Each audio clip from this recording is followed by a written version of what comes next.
The Tony Hawk's franchise. This is one of the first franchises that I ever reviewed for my show, and is a franchise that I constantly go back to. The first three games were almost arcade-style skateboarding games where you completed a number of missions in a 2-minute time limit. The fourth game introduced a more sophisticated version of that. Instead of just a straight 2-minute time limit, you got to pick which mission you wanted to do in a free skate environment. The fifth game, Tony Hawk's Underground, would be a template for what the next few games would be like. The game introduced a story mode that would be a story that the series would stick to from Underground to Project 8, and that's a small-town skater who tries to become a pro. The next game, Proving Ground, would try to expand on this and create different types of storylines for one game. All of these games were developed by Activision's longtime partner, Neversoft. However, after the mixed reaction and lower than expected sales numbers of Proving Ground, Activision made the unexpectedly hasty decision of dropping Neversoft from the Tony Hawk's franchise. Activision was switched to a brand new developer at the time, Robomoto, who decided to revamp the series. Thanks to the Nintendo Wii, motion controls were considered the new wave of gaming, with many developers forgetting that while it was popular on the Wii and had garnered a following on the PS3 and 360, fans of traditional gaming weren't necessarily liking them. And given the Tony Hawk franchise's demographic, this concept seemed doomed to fall flat on its face. However, Robomoto's concept seemed very sound. The motion control skateboard gained a lot of buzz due to its realistic appearance, and the early previews of the game showed something promising. However, if there's anything I've learned from working in the entertainment business, is that hype and previews don't necessarily lead to anything good, or in this case, anything remotely tolerable. Yes, the boards do look cool, but the games suffer from problems even before you start playing. Let's start with Tony Hawk Ride. First, you have to collaborate the board, which is this annoying 10-minute process to make sure the sensors are working. This wouldn't be a problem, but do we really need 10 to 20-second countdowns? Can't the game tell immediately if a sensor is working? The Wii recognizes this stuff right away. The game also tries to get you to use the buttons on the side of the board to control the menus, but I've learned that these things are pretty much useless. You have the option of using a regular controller for the menu screens, and that's the way to go because it's too much of a chore pressing these buttons with your feet. The only way you can immediately hit these buttons is by getting off of the board and leaning down to do it with your hands, so it's a waste of time. After about 20 minutes of preparing for the game, you finally get to the main gameplay, and guess what? It will make you wish the 20 minutes of preparation was the actual game. Once you're in the game and actually playing, you learn very quickly that this motion control skateboard is about as good at capturing motions as a regular controller. If you're a gamer, I'm sure you've run into experiences with a regular controller where you're playing a racing game or something similar, and you tilt the controller as if that's going to help you on your turn.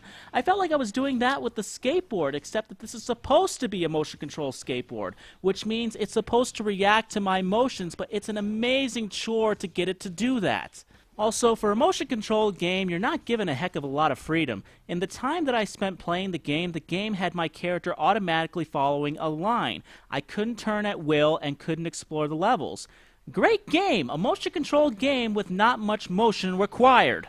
Also, the game suffers from one particular problem that I and many others predicted right from the start, and that there would be too many tricks on this one board. The Tony Hawk franchise, up until Ride, was a button-mashing franchise, and for many reasons. With a regular controller, you can pretty much put as many tricks as you wanted through different button combinations. With a motion control skateboard, you don't have that option. Also, the moves are just way too difficult to execute. During the training stage, the game will show you how to do a trick, and then it will let you try it. You have to do the tricks when you reach spots that are highlighted. That's all well and good, and it's easy for the first trick, but once you reach kick flips and other flips, good luck getting the board to do what you want. In order to do a flip, you have to lift the back of the board up quickly and do an ollie, and then immediately turn the board slightly left or right. I tried that for nearly an hour with little success. Instead of the board doing a flip, it just turned. Not only that, but keeping the board in one place while you're on it is nearly impossible. I was on the carpet, which you would think would keep the board still, but no! The board shifts left to right with each move, and I constantly kept having to reposition the board after every trick. Doing this also showed how sensitive the sensors are on the board. I would kick forward on the board unexpectedly by standing on the side of it, or simply grazing my hand beside it. Graphically, the game is okay, but isn't anything extraordinary. I might have been more impressed if the game lets you explore a little more and lets you see the environments that you're in, but it doesn't. But from what I can see, it looks okay, but is a huge step down from Neversoft's work on the PS3 and 360. So overall, I couldn't even get past the training session in this game, and from how aggravating the board is, I really didn't want to play any longer anyways. There's no freedom in this game, you don't have much control over your motions, which is piss poor for a motion control game. Next is Shred. After losing so much money over the failure of Tony Hawk Ride, you would think that Activision would have been quick to bring Neversoft back, possibly taking a year off to give them time to come up with fresh ideas, which was what everyone was hoping for. Instead, Activision went back to Robomoto. Why? Robomoto pretty much took one of Activision's most successful franchises and nearly killed it in their first try. You'd think that would have been enough for Activision to drop them, but instead they allowed them to make another motion control skateboard game. I really wanted to do a long and detailed review on Shred, but to tell you the truth, I really can't find much to say. This is the same crappy game as Ride, just with a slightly, and I mean slightly, altered look. There appears to be little to no effort put into this. I know many people like to argue that many franchises keep releasing the same thing every year, you know, Madden, Call of Duty, NHL, and others. However, at least those games will add maybe one or two things to show that they're at least trying. With Shred, Robomoto played it safe, or in this case, played it dangerously because they're taking a concept that's already failed once and copying it for the next game. That's pretty much like walking up to your boss and saying, "Fire me."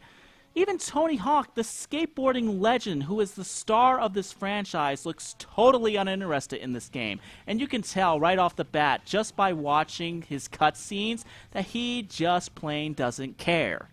The only, and I mean only, small credit I'll give this game is that the board is a little more responsive. It reacts to movements better, but that doesn't help much. You still can't roam around the levels, you're still following a stupid line, and the only way you can alter your direction is by going left or right when 3 arrows appear.